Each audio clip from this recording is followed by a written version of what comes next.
Ada 10 orang yang istimewa, yang telah dijamin masuk surga oleh Allah Azza wa Jalla. Di antara 10 orang itu, ada satu nama, seorang pemuda yang sumpahnya pada Allah lebih kuat dari cinta pada ibunya. Seorang kesatria yang menjadi tebusan bagi Nabi, dan seorang panglima yang doanya meruntuhkan sebuah kekaisaran. Siapakah dia? Mari kita selami kisah hidupnya yang luar biasa untuk menemukan jawaban mengapa namanya terukir abadi sebagai salah satu penghuni surga.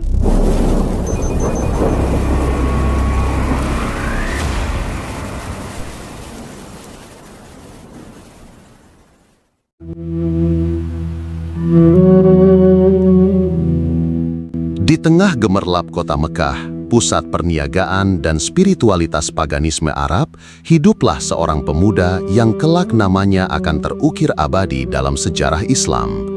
Dialah Sa'ad bin Abi Waqqas, seorang pemuda dari kabilah terhormat Bani Zuhrah. Nasabnya istimewa karena Bani Zuhrah adalah kabilah yang sama dengan ibunda Rasulullah SAW, Sayyidah Aminah. Hubungan kekerabatan ini membuat Sa'ad seringkali disebut oleh Nabi Muhammad SAW sebagai paman dari pihak ibu, sebuah panggilan kehormatan yang menunjukkan kedekatan dan kasih sayang beliau. Sa'ad tumbuh menjadi pemuda yang gagah, berakhlak baik, dan sangat berbakti kepada ibunya, Hamnah binti Sufyan. Selain itu, ia dianugerahi bakat luar biasa dalam dua keahlian yang sangat dihargai oleh bangsa Arab kala itu, memanah dan menunggang kuda. Ketajaman matanya dalam membidik anak panah hanya bisa ditandingi oleh ketajaman hatinya dalam merasakan kebenaran, sebuah nurani yang gelisah di tengah pekatnya kemusyrikan kaumnya. Pada suatu malam, ketika usianya baru menginjak 17 tahun, Sa'ad bermimpi sebuah mimpi yang aneh namun begitu jernih. Dalam mimpinya, ia mendapati dirinya tenggelam dalam kegelapan yang pekat dan menakutkan. Ia merasa tersesat dan putus asa, hingga tiba-tiba dari kejauhan ia melihat seberkas cahaya terang benderang. Cahaya itu adalah sebuah bulan purnama yang memancarkan sinarnya dengan begitu indah. Dengan segenap harapan, ia berjalan menuju cahaya itu. Alangkah terkejutnya Sa'ad ketika mendapati di bawah naungan cahaya bulan itu telah berdiri 3 orang yang ia kenal baik, Abu Bakar As-Siddiq, Ali bin Abi Thalib, dan Zaid bin Harithah. Ia pun bertanya kepada mereka, "Sejak kapan kalian berada di sini?" Dengan tenang mereka menjawab, "Baru saja." Mimpi ini meninggalkan kesan yang sangat mendalam di hatinya. Kegelapan itu seolah melambangkan kesesatan Mekah, dan cahaya bulan itu adalah petunjuk yang selama ini ia cari, sebuah pertanda akan datangnya kebenaran yang akan menyinari jazirah Arab. Keesokan harinya, dengan hati yang masih dipenuhi tanda tanya oleh mimpinya semalam, Sa'ad mendengar kabar yang menggetarkan. Seorang pria dari kaumnya, Muhammad bin Abdullah, yang terkenal dengan julukan Al-Amin, yang terpercaya, telah membawa sebuah ajaran baru. Ajaran yang menyeru untuk menyembah satu Tuhan, Allah yang Maha Esa, dan meninggalkan berhala-berhala yang selama ini disembah oleh nenek moyang mereka. Seketika Sa'ad teringat mimpinya. Ia teringat pada Abu Bakar As-Siddiq, sahabat karib Muhammad. Tanpa ragu, ia segera mencari Abu Bakar untuk menanyakan kebenaran berita itu.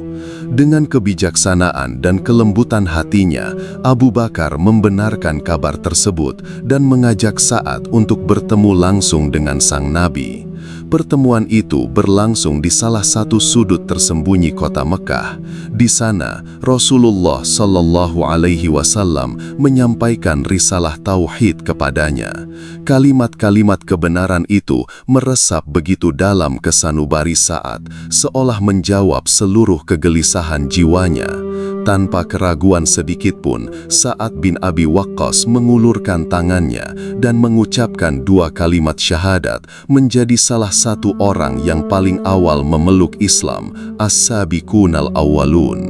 Namun, jalan keimanan tidak pernah mulus. Ujian pertama dan terberat bagi Sa'ad datang dari orang yang paling ia cintai dan hormati di dunia, ibunya, Hamnah.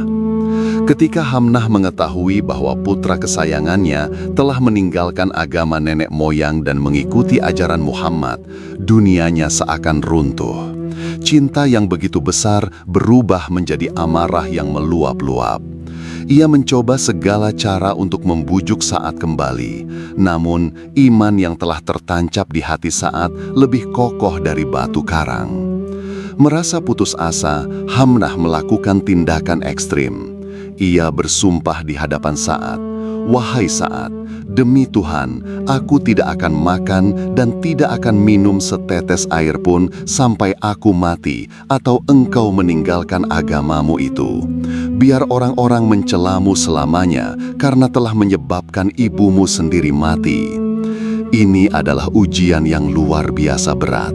Sa'ad sangat mencintai ibunya dan melihatnya menderita adalah siksaan batin yang tak terperikan baginya. Hari-hari berlalu dan sang ibu benar-benar melaksanakan sumpahnya. Tubuhnya mulai lemah, wajahnya pucat dan suaranya parau. Keluarga dan kerabat terus-menerus menekan Sa'ad, menyalahkannya atas kondisi ibunya yang memprihatinkan. Hati Sa'ad hancur melihatnya, namun cintanya kepada Allah dan Rasul-Nya telah melampaui segalanya. Di tengah dilema yang menyayat hati itu, Sa'ad mendatangi ibunya. Dengan suara yang bergetar namun penuh keyakinan, ia mengucapkan kalimat yang kemudian diabadikan oleh sejarah. "Wahai ibunda, demi Allah, aku sangat mencintaimu, tetapi cintaku kepada Allah dan Rasul-Nya jauh lebih besar. Demi Allah, seandainya engkau memiliki 100 nyawa, lalu nyawa itu keluar dari tubuhmu satu persatu, aku tidak akan pernah meninggalkan agamaku ini sedikit pun. Silahkan ibunda mau makan atau tidak, itu terserah ibunda." Mendengar keteguhan hati putranya yang tak tergoyahkan, Hamnah pun luluh. Ia sadar bahwa usahanya akan sia-sia. Dengan berat hati, ia pun mengakhiri mogok makannya. Peristiwa yang dialami oleh Sa'ad dan ibunya ini bukanlah sekadar drama keluarga biasa. Keteguhan iman Sa'ad menjadi sebab turunnya wahyu Allah Azza wa Jalla secara langsung. Allah memuji sikap Sa'ad, namun juga mengingatkan tentang kewajiban berbakti kepada orang tua. Dalam Al-Quran, surah Luqman ayat 15, Allah berfirman, "Dan jika keduanya memaksamu untuk mempersekutukan dengan aku sesuatu yang tidak ada pengetahuanmu tentang itu, maka janganlah kamu mengikuti keduanya, dan pergaulilah keduanya di dunia dengan baik." Ayat ini menjadi pedoman abadi bagi setiap muslim. Ia mengajarkan bahwa ketaatan kepada Allah berada di atas segalanya, bahkan di atas ketaatan kepada orang tua jika mereka memerintahkan kemaksiatan. Namun, penolakan itu harus tetap diiringi dengan adab dan perlakuan yang baik kepada mereka. Sa'ad bin Abi Waqqas telah lulus dari ujian pertamanya dengan gemilang, membuktikan bahwa loyalitas tertingginya hanya untuk Allah. Inilah fondasi pertama yang kelak menjadikannya salah satu pilar utama umat Islam dan seorang sahabat yang dijamin masuk surga.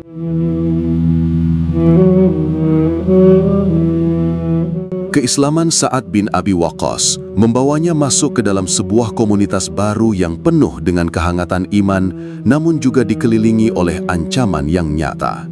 Pada masa-masa awal dakwah di Mekah, kaum muslimin adalah minoritas yang lemah dan tertindas. Mereka menjalankan ibadah secara sembunyi-sembunyi, menjadikan rumah salah seorang sahabat, Al-Arkam bin Abil Arkam, sebagai pusat kegiatan rahasia mereka. Rumah Arkam menjadi oase spiritual di tengah gurun kejahiliahan, tempat mereka belajar ayat-ayat Al-Quran langsung dari lisan Rasulullah Sallallahu Alaihi Wasallam, saling menguatkan hati dan merajut ukhuwah Islamiyah yang tulus. Sa'ad, dengan semangat mudanya yang membara dan jiwa kesatria yang melekat pada dirinya, menjadi salah satu pilar kekuatan di antara para sahabat. Ia tidak hanya menyerap ajaran tauhid dengan sepenuh hati, tetapi juga merasakan tanggung jawab yang besar untuk melindungi Nabi Sallallahu Alaihi Wasallam dan saudara-saudara seimannya dari gangguan kaum Quraisy yang semakin hari semakin membenci dakwah Islam. Suatu hari, setelah perintah sholat turun, Sa'ad bersama beberapa sahabat lainnya merasakan kerinduan yang mendalam untuk dapat melaksanakan sholat secara berjamaah dengan lebih leluasa, jauh dari mata-mata para penentang. Mereka tahu betul risiko yang akan dihadapi jika sampai ketahuan oleh kaum musyrikin. Maka, mereka pun mencari sebuah tempat yang terpencil dan aman. Pilihan jatuh pada salah satu syaib, sebuah celah atau lembah sempit yang diapit oleh perbukitan terjal di pinggiran kota Mekah. Tempat itu sepi dan jarang dilalui orang, terasa sempurna untuk menjadi mihrab sementara bagi mereka. Dengan penuh khusyuk, mereka mendirikan sholat, merasakan ketenangan yang luar biasa saat dahi mereka bersujud ke tanah, menyembah satu-satunya Tuhan yang berhak disembah. Gerakan-gerakan sholat yang harmonis, bacaan Al-Quran yang merdu, dan suasana persaudaraan yang erat menjadi pemandangan yang begitu agung di lembah tersembunyi itu. Namun, ketenangan itu tidak berlangsung lama. Takdir menentukan bahwa hari itu akan menjadi saksi sebuah peristiwa bersejarah. Secara kebetulan, sekelompok kaum musyrikin Quraisy yang sedang melintas di dekat lembah itu melihat aktivitas yang tidak biasa tersebut. Mereka mendekat dan menyaksikan para sahabat sedang melaksanakan sholat.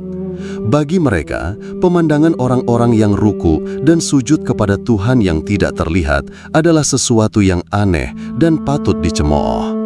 Mereka mulai mengolok-olok, menghina, dan mencela ibadah kaum muslimin.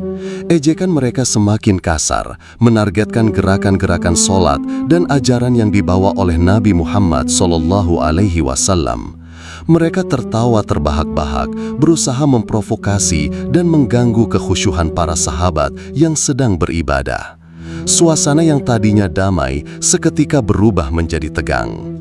Awalnya, para sahabat termasuk Sa'ad berusaha untuk menahan diri dan tetap bersabar. Mereka teringat pesan Rasulullah SAW untuk menghindari konflik dan mengedepankan kesabaran dalam menghadapi penindasan di fase Mekah ini. Namun, kesabaran manusia ada batasnya. Kaum musyrikin tidak berhenti pada hinaan verbal. Mereka mulai bertindak lebih jauh dengan mendorong dan memprovokasi secara fisik. Harga diri dan kehormatan agama yang sedang mereka bela terasa diinjak-injak. Darah kesatria Sa'ad bin Abi Waqqas pun mendidih. Ia tidak bisa lagi menahan amarahnya melihat ibadah suci kepada Allah Azza wa Jalla dilecehkan sedemikian rupa di depan matanya. Baginya, ini bukan lagi tentang keselamatan pribadi, melainkan tentang pembelaan terhadap kemuliaan Islam. Di tengah pertikaian yang mulai memanas itu, Sa'ad melihat sekeliling mencari sesuatu yang bisa digunakan untuk membela diri. Matanya tertuju pada sebuah tulang rahang unta yang tergeletak di tanah. Tanpa berpikir panjang, ia mengambil tulang itu dan dengan sekuat tenaga mengayunkannya ke arah salah seorang dari kaum musyrikin yang paling gencar memprovokasi. Pukulan itu telak mengenai kepala orang tersebut hingga menyebabkan luka dan darah segar pun mengucur. Terkejut melihat darah mengalir, kaum musyrikin lainnya pun gentar dan segera mundur melarikan diri. Peristiwa ini tercatat dalam sejarah sebagai sebuah momen yang sangat penting.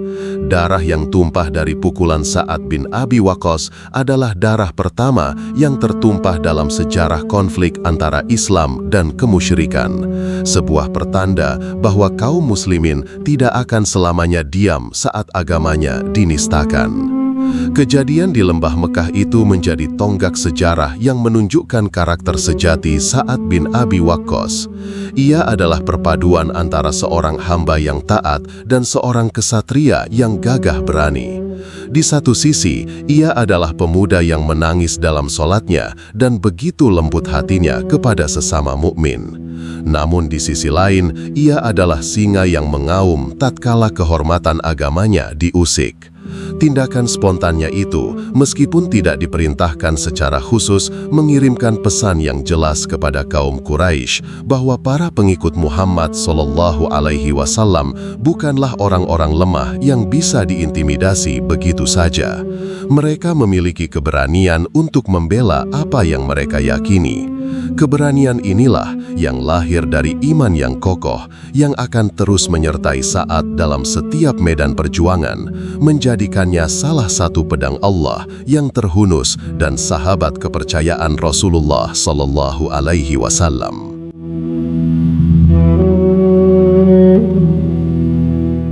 Ketika penindasan di Mekah mencapai puncaknya, perintah hijrah ke Madinah pun turun. Sa'ad bin Abi Waqqas termasuk dalam rombongan sahabat yang meninggalkan kampung halaman, harta benda, dan keluarga demi mempertahankan akidah. Di Madinah, sebuah babak baru dalam sejarah Islam dimulai. Umat Islam tidak lagi menjadi komunitas yang tertindas, melainkan sebuah negara yang berdaulat di bawah kepemimpinan langsung Rasulullah Sallallahu Alaihi Wasallam. Tak lama kemudian, izin untuk berperang demi membela diri dan agama Allah pun diturunkan. Disinilah keahlian luar biasa Sa'ad yang telah ia asah sejak masa mudanya menemukan panggungnya yang sesungguhnya. Sebagai seorang penunggang kuda yang andal dan pemanah yang tiada tanding, Sa'ad menjadi salah satu pilar utama dalam kekuatan militer kaum muslimin. Keberaniannya yang telah terbukti saat menumpahkan darah pertama di Lembah Makkah, kini disalurkan dalam jihad yang terorganisir di jalan Allah. Kiprah Sa'ad dalam pertempuran dimulai dengan sangat gemilang. Ia mendapatkan kehormatan menjadi orang pertama dalam sejarah Islam yang melepaskan anak panah ke arah musuh dalam sebuah syariah, ekspedisi militer tanpa diikuti Nabi. Ekspedisi yang dipimpin oleh Ubaidah bin Al-Harith ini menjadi penanda dimulainya perlawanan fisik kaum muslimin terhadap kafir Quraisy yang telah merampas harta mereka di Mekah. Panah pertama yang dilepaskan Sa'ad seolah menjadi pembuka gerbang bagi kemenangan-kemenangan Islam selanjutnya. Kemudian, dalam Perang Badar, perang besar pertama yang menjadi pembeda antara kebenaran dan kebatilan, Sa'ad bertempur dengan gagah berani. Ia menyaksikan langsung pertolongan Allah yang luar biasa dan kemenangan gemilang yang diraih oleh pasukan Muslim yang jumlahnya jauh lebih sedikit. Keikutsertaannya dalam Perang Badar memberinya status mulia sebagai seorang ahli Badar, sebuah gelar kehormatan tertinggi bagi para sahabat yang akan selalu dikenang sepanjang masa. Namun, puncak dari ketangkasan dan kedekatan Sa'ad dengan Rasulullah Sallallahu Alaihi Wasallam terjadi dalam salah satu momen paling kritis dalam sejarah Islam, yaitu Perang Uhud. Dalam pertempuran ini, ketika keadaan berbalik dan pasukan muslimin terdesak hebat akibat ketidakdisiplinan sebagian pasukan pemanah, Rasulullah Sallallahu Alaihi Wasallam berada dalam posisi yang sangat berbahaya. Beliau terisolasi, terluka, dan dikepung oleh musuh-musuh yang haus darah. Di saat-saat genting inilah, Sa'ad bin Abi Waqqas berdiri kokoh laksana benteng di samping Rasulullah Sallallahu Alaihi Wasallam. Ia mengerahkan seluruh kemampuannya, mengeluarkan anak panah dari kantongnya satu persatu, dan melepaskannya dengan cepat dan akurat ke arah musuh yang mencoba mendekati Nabi. Setiap anak panah yang ia lesatkan berhasil mengenai sasaran, membuat musuh-musuh itu tunggang manggang dan menjaga jarak aman dari Rasulullah Sallallahu Alaihi Wasallam. Melihat kegigihan dan kehebatan Sa'ad, Rasulullah Sallallahu Alaihi Wasallam yang mulia memberikan sebuah pujian dan dukungan yang belum pernah beliau berikan kepada siapapun sebelumnya. Setiap kali Sa'ad hendak melepaskan anak panahnya, Rasulullah Sallallahu Alaihi Wasallam akan mengambilkan anak panah untuknya seraya bersabda dengan suara yang penuh semangat, "Wahai Sa'ad, panahlah, irmi fidaka abi wa ummi." Panahlah, tebusanku adalah ayah dan ibuku. Kalimat ini adalah ungkapan pujian tertinggi dalam tradisi Arab. Mendengar Rasulullah Sallallahu Alaihi Wasallam, manusia paling agung, rela menjadikan kedua orang tua beliau sebagai tebusan untuknya, semangat Sa'ad semakin berkobar-kobar. Ia merasa seolah seluruh kekuatan langit dan bumi menyertainya. Dikatakan bahwa pada hari itu, Sa'ad melepaskan 1000 anak panah untuk melindungi Rasulullah Sallallahu Alaihi Wasallam, dan tidak ada satupun yang meleset dari sasarannya. Perannya hari itu menjadi salah satu faktor kunci yang menyelamatkan nyawa sang Nabi dari kepungan musuh. Keistimewaan Sa'ad tidak hanya terletak pada ketangkasan memanahnya, tetapi juga pada satu hal yang membuatnya sangat disegani kawan maupun lawan, doanya yang mustajab. Rasulullah Shallallahu Alaihi Wasallam pernah secara khusus mendoakan Sa'ad agar doanya selalu dikabulkan oleh Allah. Beliau bersabda, "Ya Allah, kabulkanlah doa Sa'ad jika ia berdoa kepadamu." Sejak saat itu, Sa'ad dikenal sebagai mujabud dakwah, orang yang doanya selalu diijabah. Para sahabat lainnya pun mengetahui hal ini dan sangat berhati-hati agar tidak membuat Sa'ad marah atau mendoakan keburukan bagi mereka. Banyak sekali kisah yang membuktikan kemustajaban doa Sa'ad. Salah satunya adalah ketika seorang pria di Kufah memfitnahnya dengan tuduhan palsu saat Sa'ad menjabat sebagai gubernur. Sa'ad yang merasa terzolimi kemudian mengangkat tangan dan berdoa, "Ya Allah, jika orang ini berdusta, maka panjangkanlah umurnya, panjangkanlah kefakirannya, dan timpakanlah fitnah ujian kepadanya." Benar saja, orang tersebut hidup hingga usia sangat tua, miskin, dan sering digoda oleh gadis-gadis di jalanan sebagai bentuk ujian baginya. Kombinasi antara keberanian seorang singa, keahlian seorang pemanah ulung, dan karunia doa yang mustajab menjadikan Sa'ad bin Abi Waqqas sebagai figur yang komplit dan sangat istimewa. Ia adalah senjata pamungkas kaum muslimin, baik dalam bentuk fisik melalui anak panahnya yang mematikan, maupun dalam bentuk spiritual melalui doanya yang menembus langit. Perlindungannya terhadap Rasulullah Shallallahu Alaihi Wasallam di Uhud menjadi bukti cinta dan loyalitasnya yang tanpa batas. Sementara kemustajaban doanya menjadi tanda kedekatannya dengan Allah Azza wa Jalla. Semua keutamaan ini bukanlah kebetulan, melainkan buah dari keikhlasan, ketakwaan, dan pengorbanan yang telah ia tanam sejak hari pertama memeluk Islam. Ia mengajarkan kepada kita bahwa kekuatan sejati seorang mukmin tidak hanya terletak pada otot dan senjata, tetapi pada hati yang senantiasa terhubung dengan Robnya.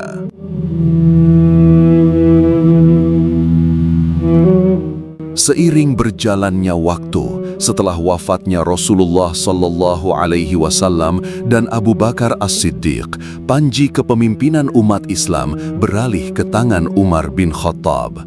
Pada masa kekhalifahan Umar, Islam mengalami ekspansi yang sangat pesat. Salah satu front terberat dan paling strategis yang dihadapi kaum muslimin adalah front timur melawan Imperium Persia Sasanid, salah satu dari dua negara adidaya dunia saat itu. Kekaisaran ini memiliki kekuatan militer yang luar biasa, dengan pasukan yang jumlahnya berlipat-lipat lebih banyak, persenjataan yang lebih canggih, dan tradisi perang yang telah mengakar selama berabad-abad. Menghadapi raksasa sebesar Persia, Khalifah Umar tahu bahwa ia membutuhkan seorang panglima perang yang bukan hanya pemberani, tetapi juga cerdas, bertakwa, dan memiliki kedekatan khusus dengan Allah. Setelah bermusyawarah dengan para sahabat senior, pilihan itu jatuh pada satu nama yang tak diragukan lagi kapabilitasnya, Sa'ad bin Abi Waqqas.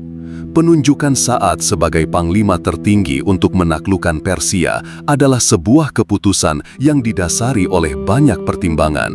Khalifah Umar tidak hanya melihat rekam jejaknya yang gemilang di berbagai medan perang bersama Rasulullah Sallallahu Alaihi Wasallam, tetapi juga karakternya yang lurus, kezuhudannya terhadap dunia, dan yang terpenting, doanya yang mustajab.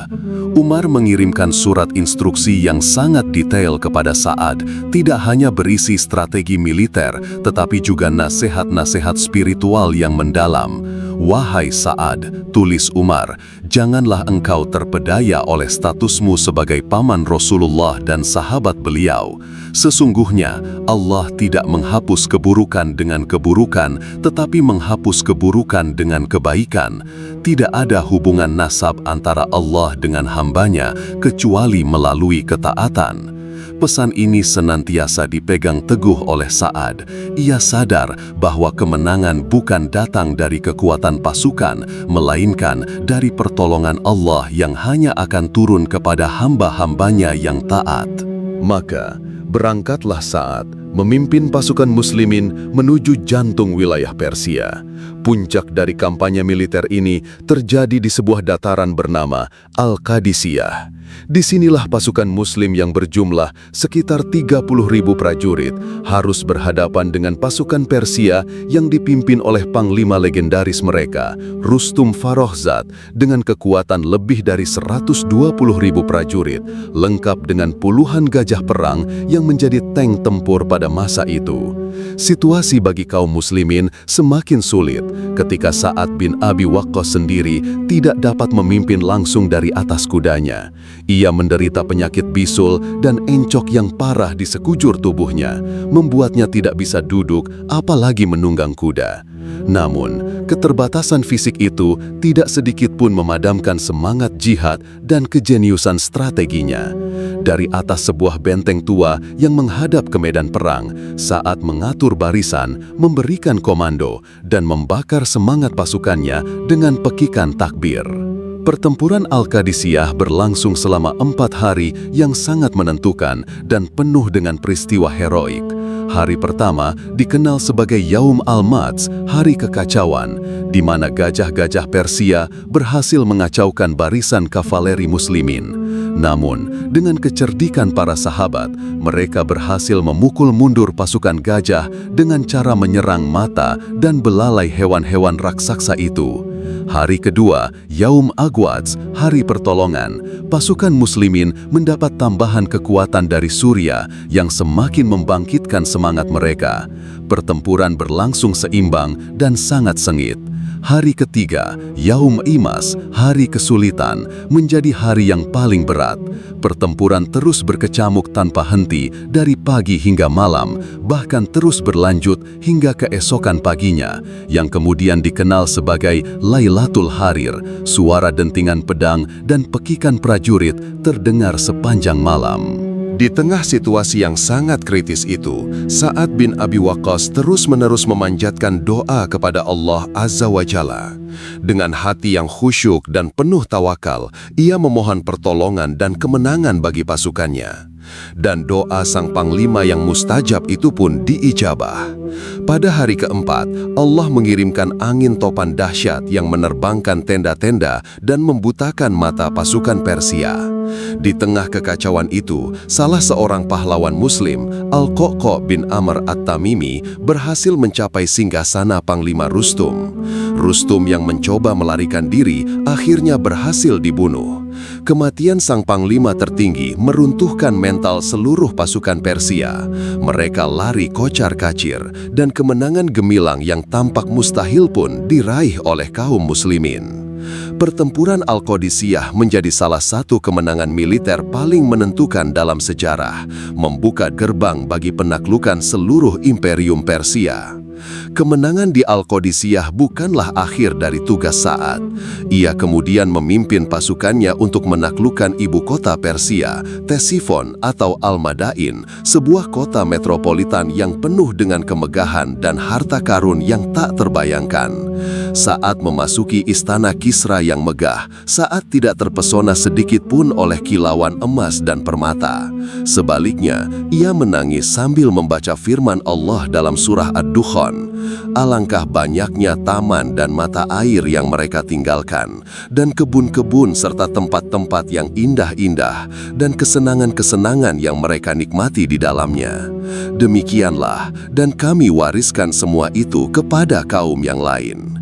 Kepemimpinannya dalam menaklukkan Persia menjadi bukti nyata bahwa ia bukan hanya seorang panglima perang yang jenius, tetapi juga seorang hamba Allah yang zuhud dan senantiasa sadar bahwa segala kekuasaan dan kemenangan hanyalah milik Allah semata. Ia telah membuktikan nasihat Umar bahwa ketaatan adalah kunci dari segala pertolongannya.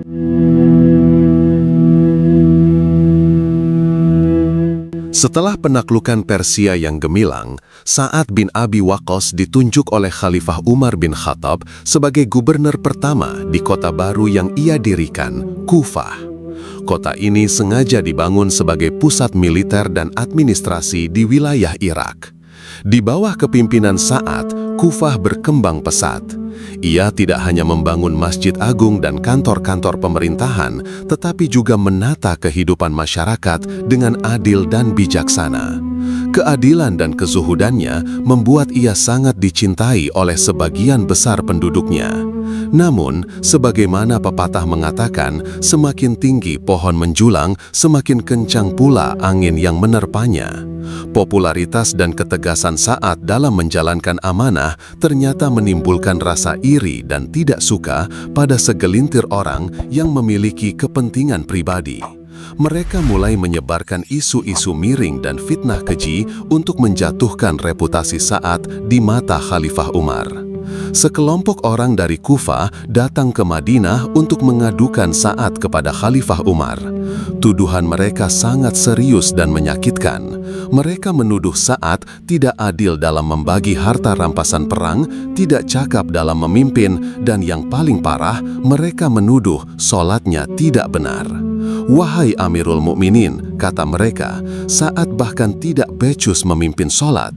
Mendengar laporan ini, Umar bin Khattab yang dikenal sangat teliti dan tidak mau ada sedikit pun celah dalam kepemimpinan umat, merasa perlu untuk melakukan investigasi. Meskipun Umar sangat mempercayai Sa'ad, prinsip keadilan mengharuskannya untuk memeriksa kebenaran laporan tersebut. Umar pun memanggil Sa'ad kembali ke Madinah dan mengirimkan utusan khusus Muhammad bin Maslamah untuk menyelidiki langsung ke Kufah. Muhammad bin Maslamah berkeliling ke masjid-masjid di Kufah, menanyai penduduk tentang kepemimpinan Sa'ad. Semua orang yang ia temui memberikan pujian dan kesaksian yang baik tentang Sa'ad. Mereka semua memuji keadilan dan ketakwaannya. Namun, untuk menjaga objektivitas, utusan itu sengaja mendatangi sebuah masjid milik Bani Abs. Di sana, seorang pria bernama Usamah bin Qatadah berdiri dan melontarkan 3 tuduhan palsu.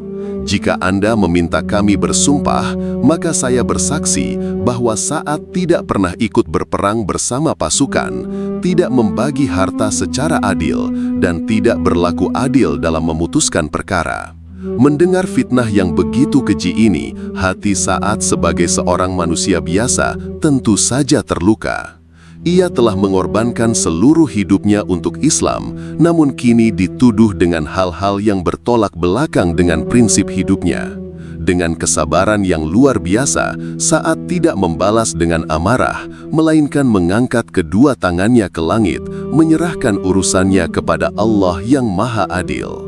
Di hadapan orang-orang yang berkumpul, Sa'ad bin Abi Waqqas, sang mujabud dakwah, berdoa, "Ya Allah, jika hamba-Mu ini, Usamah bin Qatadah, berdiri karena riya dan ingin mencari popularitas, maka panjangkanlah umurnya, panjangkanlah kefakirannya, dan timpakanlah berbagai fitnah, ujian kepadanya." Doa seorang hamba yang terzolimi ini seketika menembus langit. Di kemudian hari, para saksi mata menceritakan bahwa Usamah bin Qatadah hidup hingga usia yang sangat renta. Alis matanya telah jatuh menutupi matanya karena tua. Ia menjadi sangat miskin hingga harus mengemis. Dan yang paling menyedihkan, ia seringkali mendapat ujian dengan digoda oleh gadis-gadis muda di pinggir jalan. Dan jika ditanya mengapa ia seperti itu, ia akan menjawab dengan putus asa, "Aku adalah orang tua yang terkena fitnah. Aku telah terkena doa Sa'ad." Peristiwa ini menjadi pelajaran abadi tentang bahaya lisan dan betapa dahsyatnya akibat dari sebuah fitnah. Meskipun investigasi membuktikan bahwa semua tuduhan itu bohong, Khalifah Umar tetap memutuskan untuk menarik Sa'ad dari jabatannya sebagai gubernur Kufah. Keputusan ini bukanlah sebagai hukuman, melainkan sebagai sebuah tindakan preventif untuk meredam potensi perpecahan di tengah masyarakat Kufah. Umar berkata kepada Sa'ad, "Wahai Sa'ad, aku tidak mencopotmu karena engkau lemah atau berkhianat." Sa'ad menerima keputusan ini dengan lapang dada, tanpa sedikit pun rasa dendam atau sakit hati kepada khalifah. Ia kembali ke Madinah dan menjalani hidupnya sebagai seorang sahabat senior yang dihormati. Kesabarannya dalam menghadapi fitnah ini semakin mengangkat derajatnya di sisi Allah. Bahkan ketika Khalifah Umar berada di penghujung hayatnya setelah ditikam oleh Abu Lu'lu'ah, ia menunjuk 6 orang sahabat terbaik untuk menjadi anggota Dewan Syura yang akan memilih khalifah berikutnya. Dan salah satu dari 6 nama agung itu adalah Sa'ad bin Abi Waqqas. Dalam wasiatnya, Umar bin Khattab memberikan pesan khusus tentang Sa'ad. Beliau berkata kepada para anggota syura, jika kepemimpinan jatuh ke tangan Sa'ad, maka dialah orangnya. Jika tidak, maka siapapun yang menjadi khalifah, hendaklah ia meminta bantuan Sa'ad, karena aku tidak mencopotnya karena kelemahan atau pengkhianatan. Kesaksian dari seorang Umar bin Khattab ini menjadi stempel abadi yang membersihkan nama Sa'ad dari segala fitnah yang pernah menerpanya. Ini adalah bukti pengakuan atas integritas, kapabilitas, dan keamanahan Sa'ad bin Abi Waqqas. Meskipun pada akhirnya bukan ia yang terpilih menjadi khalifah, perannya sebagai anggota Dewan Syura menunjukkan betapa tinggi kedudukannya di antara para sahabat. Ia telah melewati badai fitnah dengan perisai kesabaran dan senjata doa, membuktikan bahwa orang yang bersama Allah tidak akan pernah dirugikan.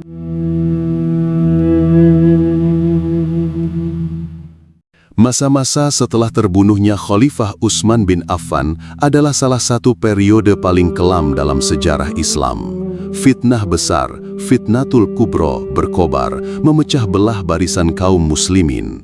Terjadi perang Jamal antara pasukan yang dipimpin oleh Ali bin Abi Thalib dengan pasukan yang dipimpin oleh Aisyah, Tolha, dan Zubair.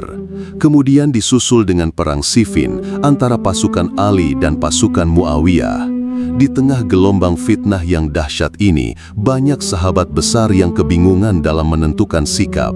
Namun, Sa'ad bin Abi Waqqas dengan petunjuk dari Allah dan pemahamannya yang mendalam terhadap ajaran Rasulullah SAW memilih untuk mengambil sikap uzlah atau mengasingkan diri.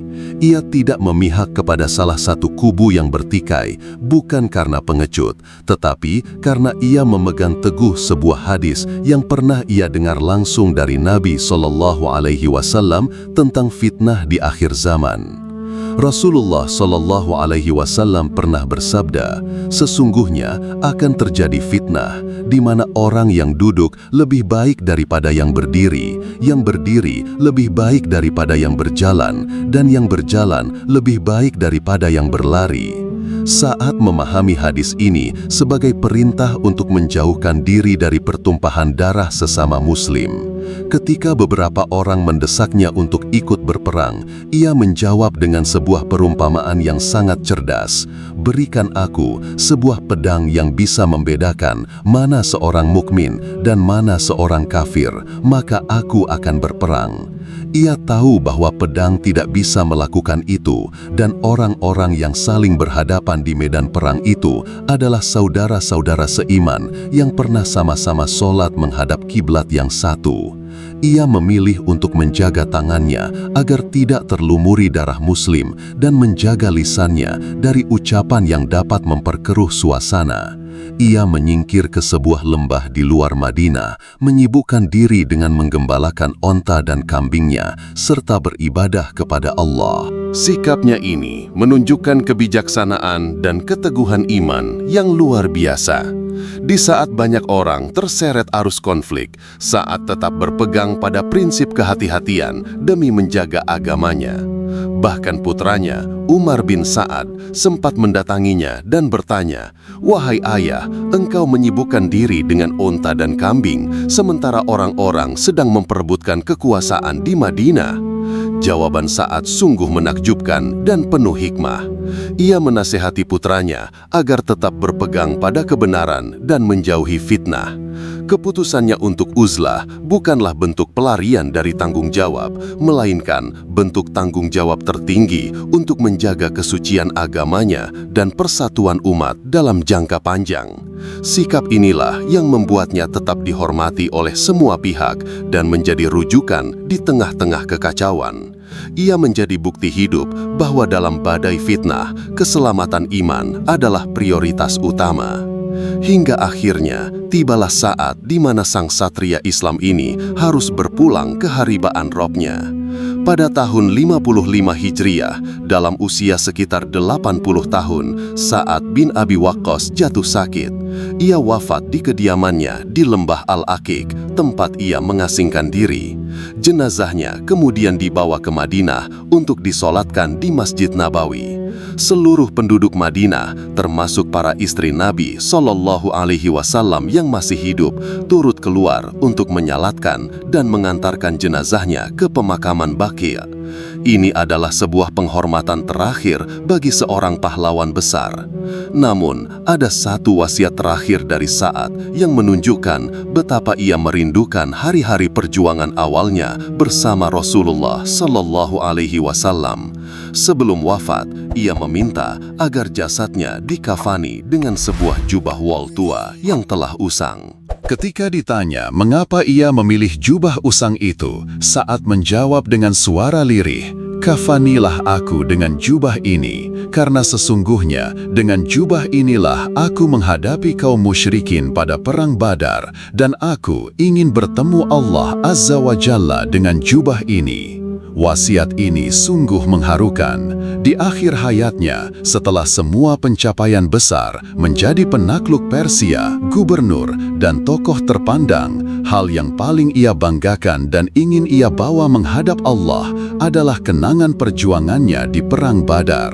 Ini menunjukkan betapa murni dan tulus niatnya dalam berjuang. Pangkat, harta, dan kedudukan dunia tidak berarti apa-apa baginya. Yang terpenting adalah amal saleh yang ia persembahkan di masa-masa awal Islam yang penuh kesulitan. Ia adalah sahabat terakhir yang wafat dari 10 sahabat yang dijamin masuk surga, Al-Asyaratul Mubasysyaruna bil Jannah.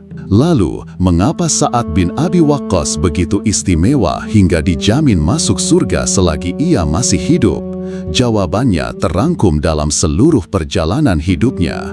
Pertama, karena keimanannya yang kokoh sejak awal, yang ia pertahankan bahkan di bawah ancaman ibunya sendiri. Kedua, karena keberaniannya yang luar biasa dalam membela agama Allah, menjadi orang pertama yang menumpahkan darah dan melepaskan panah di jalan Allah.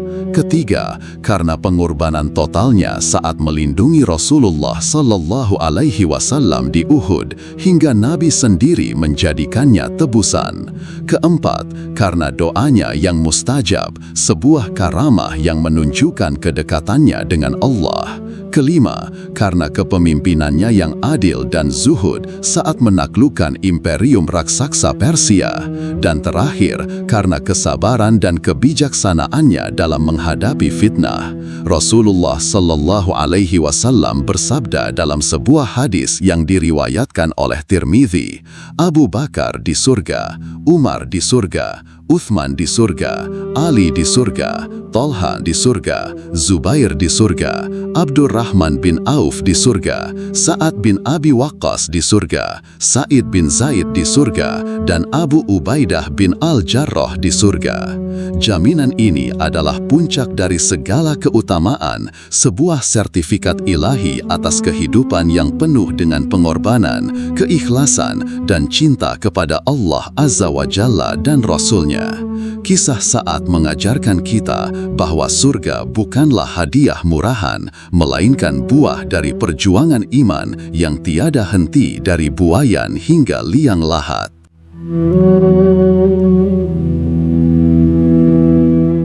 Surga tidak pernah dijanjikan karena satu kehebatan saja.